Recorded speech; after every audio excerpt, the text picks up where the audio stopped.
What's up, guys and goddesses? It's your girl, Doc T, the woke professor here, also known as Dr. Shantasia Shorter, founder of the Carrie Mae Williams Center and the host of this here Lotus Room. So I'm coming to you today because it's been a while since I have put out any new content, and I've been in my meditation and manifestation and going through some transitions, and I got a little off track with my breakdown of the five agreements. So we left off on the third agreement. We haven't finished up that series yet, but I've been sitting here digging into it to bring some nuggets of wisdom to you today. So that's what we gonna do. So the third agreement is all about not making assumptions. Okay. And I have a quote from the book. If you haven't heard of it, it's called The Fifth Agreement by Don Miguel Ruiz and his son Don Jose Ruiz. It's a Toltec wisdom book. And if I'm not mistaken, I guess Janet Mills is the person who helped them edit it, or she may have added some information to it. But this is a text that we've been reading from and talking about and discussing. And this is a quote I want to bring to you today. It says, "Making assumptions is just looking for trouble because most assumptions are not the truth, they're fiction. One big assumption we make is that everything in our virtual reality is truth. Another big assumption we make is that everyone else's virtual reality is the truth. Well, now you know that none of the virtual realities are true. Using our awareness, we can easily see all the assumptions we make, and we can see how it is easy to make them. Humans have a powerful imagination, very powerful. There are so many ideas and stories that we can imagine. We listen to the symbols talking in our head. We start imagining what other people are doing, what they're thinking, what they're saying about us, and we dream things up in our imagination. We invent a whole story that's only true for us, but we believe it. One assumption leads to another assumption. We jump to conclusions and we take our story very personally. Then we blame other people, and we usually start gossiping to try to justify our assumptions. Of course, by gossiping, a distorted message becomes even more distorted. So, when we think about the ways that we in the Black community make assumptions, assumptions are steeped in this concept of internalization. We internalize so many things that are not ours to hold on to, and it really doesn't make sense to do so. And so I have some notes here that I want to go through with you. I'm gonna read the notes one word for word, and then I'm going to put them in context with some examples of how we make assumptions in our own communities, and with the greater world at large. All right. So my notes is, I have assumptions are the result of internal conflict that comes from stories we create in our heads. The stories are created through the distortion of words that create lies that grow into superstitions because we believe those lies fervently. Superstition is the belief in what you don't understand. Now, you build a whole lifestyle around superstitious practices founded upon lies that have you caught in a matrix, a virtual reality you keep replaying over and over every day you wake up because it was easier to believe the lies than to take the time and find the truth. The third agreement in context, this is what I came up with. Religion racism, and relationships are three of the biggest body of superstitions we practice as a society. So I'm gonna start with the society at large, and then I'm gonna break it down into the microcosm of the Black community. Okay, so racism, assumptions. No, not racism. I want to start with religion. Religion, assumptions and superstitions that have come out of religion.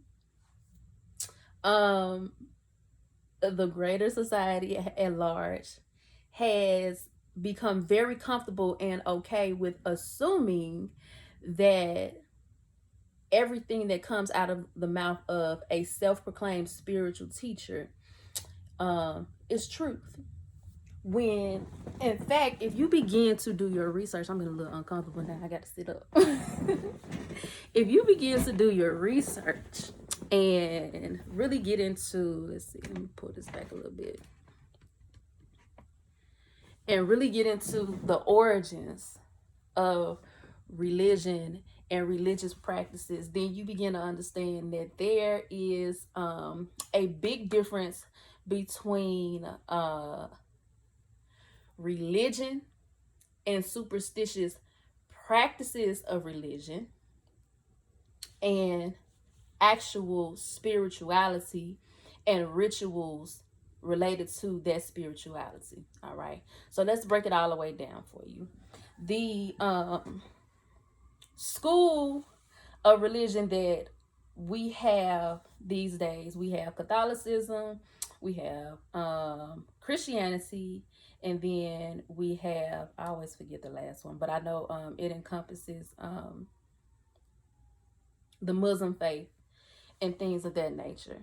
What is it? Judaism, Christianity, Catholicism, and Judaism, if I'm not mistaken. Those are the three big bodies or institutions of religions. Well, if you trace the Christian stories back to where they originally began, you would find that they started in Kemet. They originated out of Kemet. They expanded into Ethiopia, Nigeria, and other places within Africa where those traditions and the symbology are still largely intact for the most part. But we know that a lot of that, the rituals, the language has been lost due to colonization. You know, conquerors coming over to the regions, raiding the tombs, raiding the graves, stealing a lot of the artifacts, and taking them back to Europe, where the Vatican has possession of them now, if you did not know this. With Christianity in particular, well, before, I don't want to jump into that yet. I need to break this other piece of information down for you. All of the spiritual, a lot of, well, okay, we're going to say a lot. I'm not going to speak, I'm trying to refrain from speaking in too many blanket statements. A lot of the spiritual practices, spiritual knowledge, and philosophies that come out of Europe, particularly Greek mythology, came from Kemet. Okay, so European philosophers, European spirit, people who studied the spirituality and the philosophies and the mathematicians and all of that, all of the great philosophers, mathematicians, scientists that are talked about in our traditional American education system as the fathers of education, the fathers of thought, they went and sat at the feet of master teachers in Kemet. Okay, they went and sat at the feet of master teachers in Kemet, and they took what they learned there and they brought it back to Europe. They brought it back to Europe. They whitewashed it. They made all of their own European parallel symbols, figures, deities, stories. They took the stories that were really about the cosmic cycles that we experience on a daily basis, and they translated them into people. European looking people with European names and plagiarize a lot of that information, right? So they put it all, so they did that. They created this body of spirituality and philosophy that their people could buy into. And then this is the greatest part about it. They strung all that stuff together with pagan rituals and practices that span everything from Celtic down to whatever else you can think of. And it is what we now practice today in America when we think about our holidays and our spirituality and Christianity and Christmas and Easter and all of these different other holidays that we practice, right? So we are now at a place where we are in a mass, like everybody under a spell. Just to put it, to put it bluntly, everybody is under a spell. So it started there, and then you had King James come along, create the Bible, commission the Bible to be written, to put all of these stories down in this book that we are supposed to abide by and live and die by. When though many of those stories, if you open up the book of Coming Forth by Day, known as the Book of the Dead, named by the Europeans now, and you put them together, you will see a lot of the same stories, all right? The story of Mary and Jesus can be found in the Bible. We all know, for those of us who study this, we know that that is a star, that is Iset, and that is, I can't remember, my correspondences get mixed up, but Horus. So that would be Isis, Osiris, and Horus. And Kemetic spirituality. And we can keep going on and on and on. The stories of Seth and Asar in Kemetic spirituality are the stories of Cain and Abel in the Bible. So when we talk about making assumptions, right? Making assumptions. In today's society, many of us who practice from a superstitious standpoint do so because we assume that what it has been passed down from generation to generation to generation is true. And instead of taking the time to do the research and challenge the virtual reality that we're living in and consider the possibility of an alternate reality that could actually elevate you, it is more comfortable for us to stay in the matrix. So that's religion for you. So that's how we make assumptions through our religion. And the most egregious transgression we make within our spiritual practices and our assumptions of what is real, what is fake, what is right, and what is wrong is when we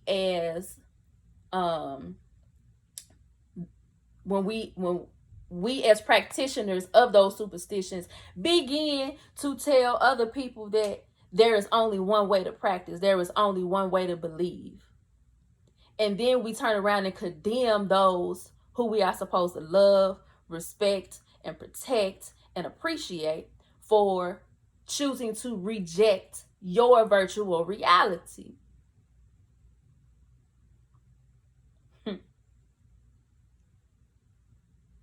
I have been blessed to have a circle of family and friends who respect my beliefs and practices for whatever reasons. I have been also blessed to see the same people who were afraid of what it is I was telling when I first began, speaking this knowledge and putting the pieces together and showing the parallels between the practices and getting into yoga and spirituality, other forms of spirituality and meditation. I have been blessed to see many of those people who were so fervently against it in the beginning and took it so personally when I decided to reject Christianity that they now have incorporated many of the practices and studies that I study into their own personal lives. And they speak to how it has benefited them and to help them grow. So that's religion for us. Racism. Racism is another huge body of superstition that we play into. Oh, but I also need to note that just because I choose to reject Christianity does not mean that I don't realize that all spirituality is connected, all right? I do believe that all spirituality is connected, and I also believe that different ethnicities, races, and cultures choose to practice how they practice and choose the rituals that they choose because it is nothing more than connecting with their source. You are able to connect with what you can see yourself in, all right? So for those who practice Buddhism, for those who practice Christianity, for those who practice Catholicism, for those Ifa, Santeria, every one of these different forms of religion and spirituality, they have their own rituals, they have their own deities, they have their own saints because they can identify them. And there is absolutely nothing wrong with that. So we need to stop assuming that because somebody does not worship the same deity that we worship, that they going to hell. And this whole concept of heaven and hell, that's another thing.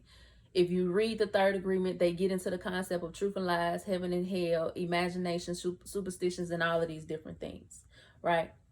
So I just need to offer that disclaimer. Just because I choose to reject Christianity does not mean that I don't realize that regardless of how the institution got here, that there is some benefit and some truth to practicing it, as long as we don't get stuck in this matrix that causes us to make assumptions and then go and attack people because their belief system differs from ours, their spiritual walking journey differs from ours. Okay. Racism, the second biggest body of superstition that we practice. It's a two-way street.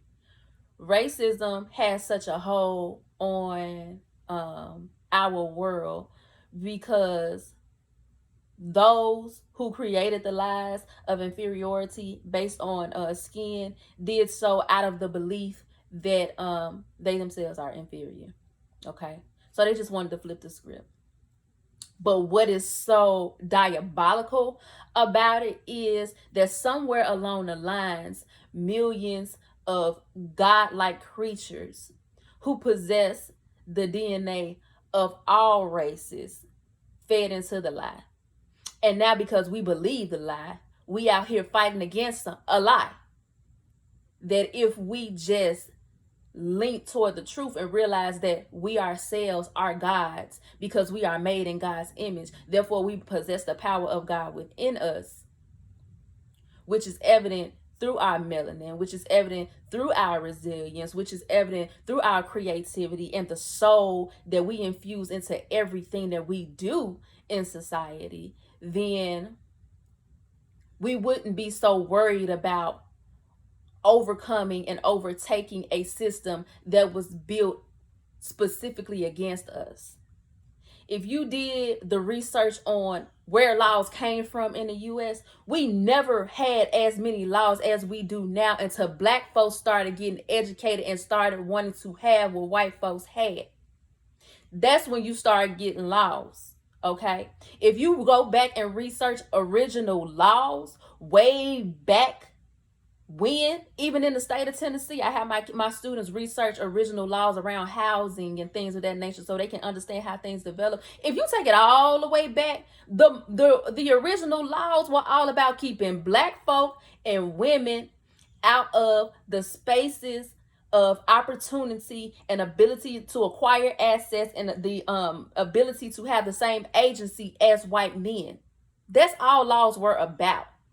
So if you begin to understand that, then you begin to shift your perspective of why laws exist and how you yourself should view them and operate within them. If you choose to do so, you may choose to decide to reject those laws altogether, and you will be well within your rights to do so, because to blindly abide by the laws of this land is to accept inferiority. All right, so that's just one example where I'm going to break down racism. It's so many other ways that we can get into it, but the legal system is one way that we can look at it and really understand. If you really are into your studies about the history of racism and spirituality and religion and all that comes, you know that automatically race and religion are intertwined. All right, it is a spiritual war that has been waged upon us from all fronts. All right, because you can't take down a whole civilization of gods without studying them to then be able to attack them from their points of weaknesses, right? Last but not least, relationships. We have so many superstitions around relationships in society that it is one of the biggest areas in which the Black community struggles. So let's zoom it out to the macrocosm for a second. So greater society says that relationships should be between a man and a woman. If we talk about romantic relationships, greater society also says that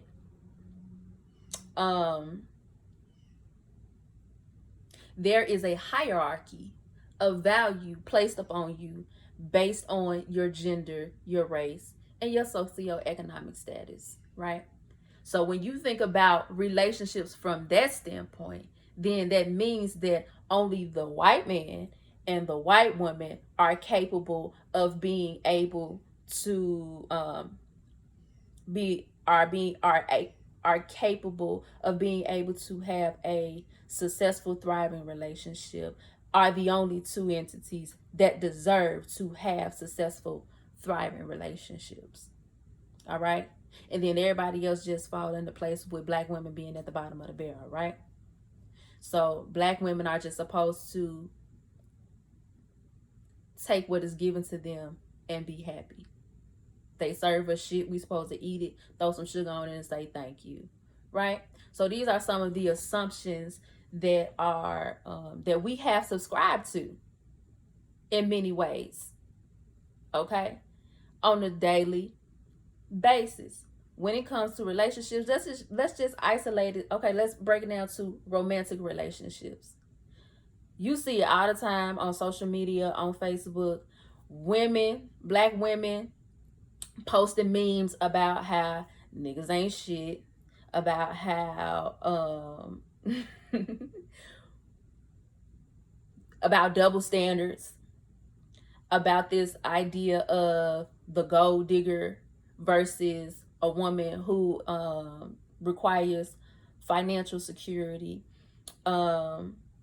about and on the man's, let's not forget the ain't shit baby daddies. We can't forget about those. On the other side of it, you got the ain't shit baby mamas. We got the gold digging ass females. We got the thoughts and all these other things that we talk about, that Black men talk about in relationship to Black women. Or the biggest one, Black women go and marry and date outside of their race because there's something innately wrong with all Black women, right?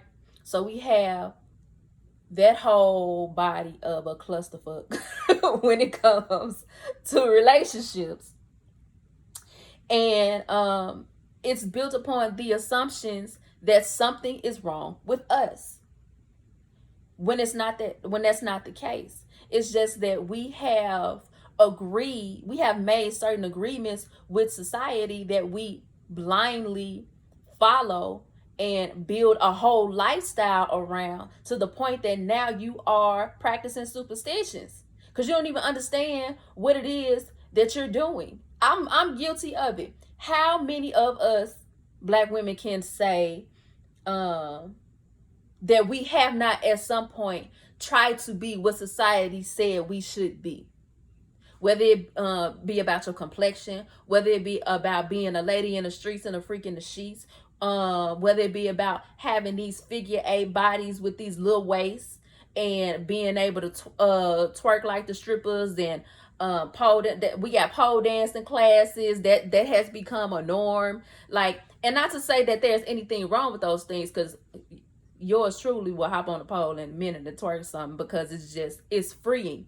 But there are so many societal stipulations on the black female body that we are not able to be who we are as we are unapologetically and still feel secure enough within ourselves to feel like we deserve love and marriage, to feel like we deserve to be seen as beautiful as we are, to feel like we deserve to be praised for our individuality and our uniqueness. I mean, it's just the reality that that this is the virtual reality that a lot of us live in, right? Because at the end of the day, all of that is a lie. When you begin to focus on what your truth really is, then you can let all the lies fall by the wayside, and you can get rid of these crazy stories you keep playing over and over in your head that got you on mute and afraid to ask for what you deserve in a relationship with a man that it is that you want to be with. I'm guilty of it. How many times can you recall finding yourself in a situation with a guy who clearly is not being very forthcoming about his intentions with you, and instead of you just laying it on the table and telling them what you want, and you know being brave enough to accept the response, you just remain mute and accepted what came to you. I've done it for years. It was a cycle that was hard for me to break because my self-perception was so low that I just took what came to me. Because number one, I didn't know what I deserved looked like. And number two, once I started realizing what it is that I truly wanted, I had to break through the barrier of believing that I could actually have it. And not only could I actually have it, that I deserve it. And that if I'm not getting it, then that's not where I need to be. So I say all that to say that it's time to reevaluate. 2020 has been about paradigm shifting, institutions falling, old ways of thinking and believing crumbling, and just allowing everything to be engulfed in flames, burn down to ashes, only to rise as the phoenix. All right. Allow yourself to be consumed with the fire in this season. Allow yourself to be reduced to a pile of ashes, and then watch what arises once you rebirth. Watch that phoenix rise. Who will she be? Who will she be when she starts to renegotiate what is truth and reality for her?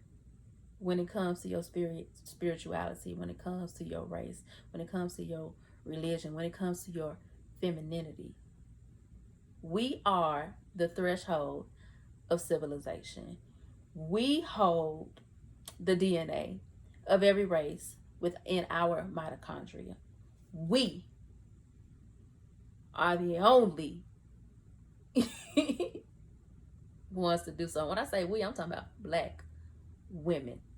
Our mitochondria holds the DNA for all civilizations, all races.